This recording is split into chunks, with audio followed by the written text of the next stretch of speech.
Hello everybody! I wanted to go back into a series that I did in collaboration with Appsflyer. It's called Gameplan with Claire. And we had a session together where you had the opportunity to send me your question and I answered to it. And today I'm just going to do the recap of the session. We are going to go through the presentation again. I made some refresh as well. My name is Claire. I'm the co-founder of Rzain Consulting. I help more than 10 studios and also apps to scale in US and also in T1 countries. I'm specialized in user acquisition, app store optimization, and monetization. And I'm really excited today to share a few tips I learned those past few months, thanks to Appsflyer as well, to make you scale your app or your game. Don't hesitate to add your question below. Really happy to go through this. So I'm just going to take the same presentation I had with Appsflyer, and we are going today to learn about what it is to validate scale for a new games or app, what are the strategies to scale as well, and what are the advanced scaling options that you can have. Don't hesitate to ask me any question. I will answer some questions we had as well in the chat, and really excited to start this. So without further ado, let's start this presentation. So we all start with pre-scaling essential. It's really important to know how and when to scale, depending on if you have a game or an app. It's going to be I think different KPI, different time as well. Subscription app may be much longer funnel than, for instance, a gaming app. But at the end of the day, what you want to prove is that your ARPI, your average revenue per install, can be higher than your CAC, also called CPI, cost per install, in the time frame of the payback that you defined together. So let's step back into the pre-scaling essential. How do you ensure that you can invest more into your app or your game? It's really simple thing, and a lot of studios, even the biggest one, are actually totally forgetting it, unfortunately. But first, you need to check that you have no bug. You need to check your technical stability. In order to do this, you can check your crash rate, loading time, but also user feedback that they are going to do. Really often, developers are doing some small campaigns in T5 country, like Philippines, for instance, or even Nigeria.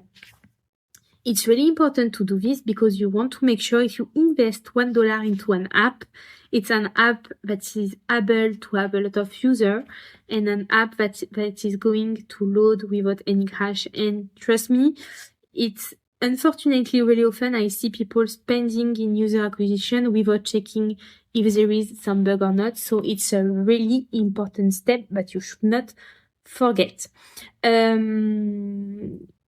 In order to ensure the readiness as well, you need to check your playtime, your retention.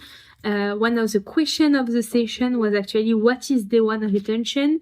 The high case scenario is 50% day one. Then you have 20%. That is the most common one.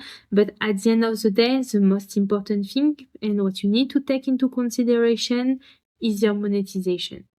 So even if day one retention is super important, I have some games that are not doing it day one at 50% and are still profitable, have a really low CPI, are monetizing really well 50% as any EAP, and at the end of the day are able to scale. So I would say don't force yourself to read only one KPI. It's not a checklist. It's more like a path that you need to feel confident in order to spend more money. So we spoke about day one retention, ideal scenario 50%. Another revenue KPI that you want to check is your CPI lower than your average revenue per install? And in the time frame that you decided. This is also going to establish your scale because shorter is your payback, meaning if you want to pay back $1 you spend today in 30 days, it's going to be much easier than if you want to pay back, I don't know, 1 million in 30 days. Big studio, usually they have the cash in order to pay back in a long time. So they can afford, because also they have games with a lot of content, to have a big budget because they can pay back much later. Smaller studios sometimes don't pay back 30 days. So you need also to validate at which scale you feel comfortable with your game and the payback that you have. So this was the first slide about scaling and the requirements that you need. Secondly, setting the target. So what will make sense is establish the KPI and timeline that will work for you. So set your plan. If you global launch or, like you open all the T1 geos today, what does it mean in 6 months of time? Where are you going to be? What are you going to develop? Or are you going to help your KPI to improve? And what are you committing into? I think a 6-month plan, even if it changes, write it down with the team is really important in order to have all the same North Star KPI. Usually, like there is this 3 month of retention phase, then there is this 3 to 6 month monetization phase where all the teams are working only on the monetization phase and you follow the evolution of the cohort, and then there is the global launch. This is flexible to your product, your team, your scale, and everything. So you can develop different scaling scenario as well. Like you can decide the geos where you want to scale. So you don't have to start with everything. Everyone is going to tell you have your golden cohort. So you are going, of course, like to pay back much easily at the beginning rather than the end, because you are going to have the user that are the most attracted with your game. There is 2 cases usually that I see. First one is to already open US and do all your experiment here because it's your main country. And second one will be basically to first go into some proxy geos of English speaking countries. For instance, if US is your main country, and basically just get all your creative ready there, make sure you hit your ARPI that is more than your CPI there. And once you are confident into it and you made your game also fit this market, open the US geo and here make a little push in spend in order also to do kind of an app burst and rank up into your main geo. And basically open it. So it happens at the end when you global launch where you open your main market. So this is one of the things that I'm seeing the most. One or the other are okay. I worked with both. In all case, you need to work with the player and make your game better and make sure that your team has the right focus and North Star KPI. So I would say I think it's less risky maybe to go with US opened. And even if at the end of the day it's low scale and you burn your golden cohort, at the end of the day, you're sure you're not developing a game super sophisticated for UK at a cheaper price, of course, because sometimes CPI is lower there, that wouldn't resonate with US. Why I'm saying this is because really often we say, oh, it's going to work there, so it's going to work in my main market, but the thing is that even on the OS split, it's not the same. Some creative may work in UK on Android that doesn't work in UK on iOS, and it can be the same. It can be some UK creative on iOS that has been tested that won't work on US. So for small studio, like if it's not a big push, and if you have the money to afford, I think UK CPI, you can also afford US CPI, because it's still really expensive CPI. And I would recommend maybe to go into your T1 geo. Of course, publishers are not going to like it because they have the money and they are able to global launch it at really high prices. But for indie developer, it's my advice, and it's even what I would do in my own scenario if I would have few money to spend on scale. Then we spoke about using scaling into proxy geo or not. Second topic I want to speak about is the scaling tactics. We saw lately in the Appsflyer report that hybrid monetization on hyper casual games is plus 30%, I think, which is huge, and which also demonstrate a real different scaling strategy, because there is two scaling strategy, and especially since iOS 14, one can make more sense than the other. The first scaling strategy is called the vertical scaling, which is increasing spend to capture a similar user. Usually, it was historically, I launched on Facebook a value optimization campaign, and basically, I have the opportunity to have only the whales for social casino player, only the VIPs that are going to spend 20K per month in my app, and this was working well. The only issue is that with time and data privacy, this kind of scale remained really difficult, especially because you end up not having the user data. It's getting really complicated, especially on iOS and soon on the Android sandbox, to say I'm going to pay really expensive for a user and be sure I will have the good LTV that is actually following. While I would recommend TCPA campaign, for instance, especially with Firebase and Google, I wouldn't obviously, say that you should start with a value optimization, because even, like the big studio nowadays are not always succeeding on it. So value optimization is something that should come with time, but it's not something that is having good results from start. So vertical scale has been a lot into those kind of value optimization tactics, where you have the whales and you target the whale. But targeting is kind of dead. So at the end of the day, what are you doing? A lot of studios are doing now hybrid casual games, and they are doing also horizontal scale. So what is horizontal scale? Horizontal scale is to expand on new audience and tailor ads. And actually, even social casino are doing it. And nowadays, they also have hybrid casual games, social casino. We see, I think, Coinmaster, that is the most casual, I think, casino games that we could ever think of, and is actually quite a big success. But you extend your audience to a point that you are able to get installed from a lot of different people, and you have hybrid monetization into it, where you have in-app purchases, but you also have ads and different segments of audience, cohorted audience, that you push into different user also experiences.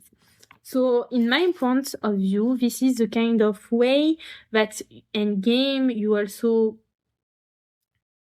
can develop pretty easily nowadays, because having a niche game, it's really good if you take a niche that has never been actually discovered and have a really good organic traffic. But it's really difficult nowadays to find a niche because the market is saturated.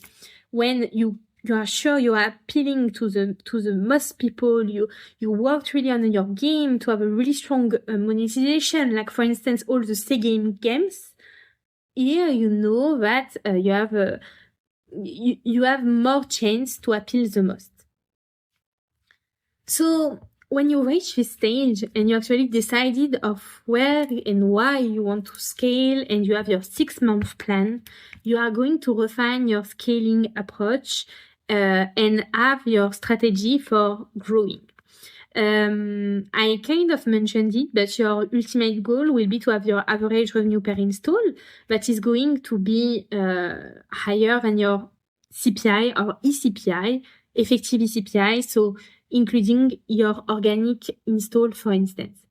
In order to do this, I really recommend everyone, any indie studio, to do cross-promotion, to fine-tune their ASO, to try to have the most out of organic, because organic is absolutely not dead and is going to help you massively into your effort of long-term growth with paid. We see it on iOS, for instance. The keywords you are usually buying on Apple search ads are the top organic keyword of your competitor that are generating traffic. So really work into your ASO, work on your also cross promotion. It's something you can do super easily on Max, and work on your creative optimization in order to reduce your CAC. And this includes your video on Meta, statics, carousel, playable ads, format, length, and also, of course, screenshot, custom product page. All of this is going to have a big impact and needs to be always on A/B test and work as it is for ad monetization. During this time, you will have a lot of fluctuation. You will test, you will learn, but you will also fail a lot. So write down what didn't make it, write what make it, and hyper focus on what is working. If you see, for instance, real-time bidding on ad monetization is amazing for you. Add the SDK, speak with your network, ask them what is working, what is not working, and add the one you feel are relevant, not adding too much latency as well. I recommend, for instance, Mintegral, that is really good, and add the format as well that are working well, like audio ads, for instance, and test everything. Honestly, during this time, you are in pre-production, you need to validate your scale, you need to keep the focus and keep advancing even if it doesn't work. If it doesn't work today, it means that you had a learning more for tomorrow in order to make it work. It's not going to work one day by the other on clicking on a button. So let's say now you're really happy about your scale, you have your plan, and you also worked and fine-tune your organic, and you want to optimize for ROI. What is really important is to have a clear bidding strategy. You need to have an idea of how your cohort evolve over time and what is going to be on average your user LTV, so you can adjust your bids. And this is something you can do on Unity and all a network, where you have all the subsource level optimization that you can add there, and you can add a CPI goal target until you open your ROI campaign. And I really advise you to make sure on your CPI campaign you are focusing on the good sources, or not all the sources are good. So you are really optimizing your CPI goal per subsource on your ad network, depending on the quality of user it provides to you.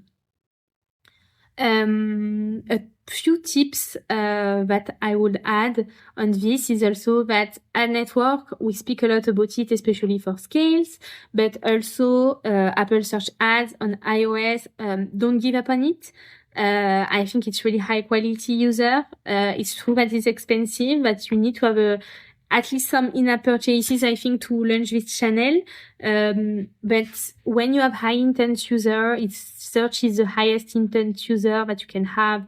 You have a good game as well, that is able to monetize. It's something that is really good and that I wouldn't withdraw. And especially if you're an app, subscription app, go for it. It's what is performing the best. Subscription also app are really different than games. Snapchat is working really well there, but is underused, for instance, in games. So I think this is something important. And actually it was a question about which platform to use depending on the OS. I think it's depending on if your game or apps is super different. and also your game genre. But I can say that Meta is really good for creative learning and optimization. I see a lot of card games that are killing it there because they have a really strong creative strategy. iOS with the IEM optimization is working really well. I recommend that once you demonstrated your CPI can be between, like $1-3 to switch to cost per purchase, cost per event, cost per ASU, or cost per time spent, for instance. Never have less than 6 creative on iOS, and you can really make it work. And on Android, of course, Google, is the king, but don't be surprised that your retention will be really low, and it will be basically takes time. But TCPA as soon as you can, I think is a really good plan on Google, Android, and I would really recommend it. It's also great because you save a lot of effort into creative because you can have a lot of ad text. That is basically making you save a lot of time of creative testing. But now Google actually have an A/B test tool, so something interesting as well to try. My last tip, and the one I think that a lot of studios are not thinking enough, is embracing diversity to unlock new audiences. So we spoke about how important it is to be broad because we are losing a lot of data since privacy, and it's not going to change anyway.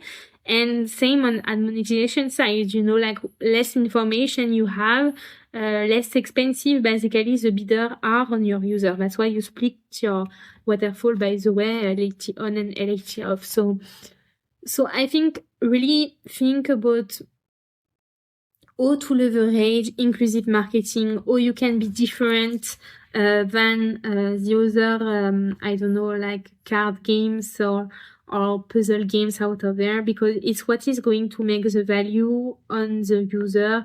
Get your user persona in mind, yes, but get several in mind as well, because more you are able to have several people attracted to your game, better it is, and it's really require a lot of sensitivity and also reading again and again your user feedback. I advise you to have a Discord. It's something that every game in pre-production is doing, so you can gather the feedback directly, but also be really attentive not to make a game only for you or one user persona, but make it for all, so we can all have fun. Think about Mario Bros. I think Mario Kart is one of the games that had the most success from Nintendo, and at the end of the day, it is for a really wide audience. Nintendo has been really making it really smartly on their console games, and that's how they made it. I hope you liked this session. It was Claire from Rzain Consulting. Thank you for attending, and thank you for Appsflyer for the support there, and also for all the collaboration. It has been a pleasure to have the opportunity to share with the audience some insight about my day-to-day scaling game and app.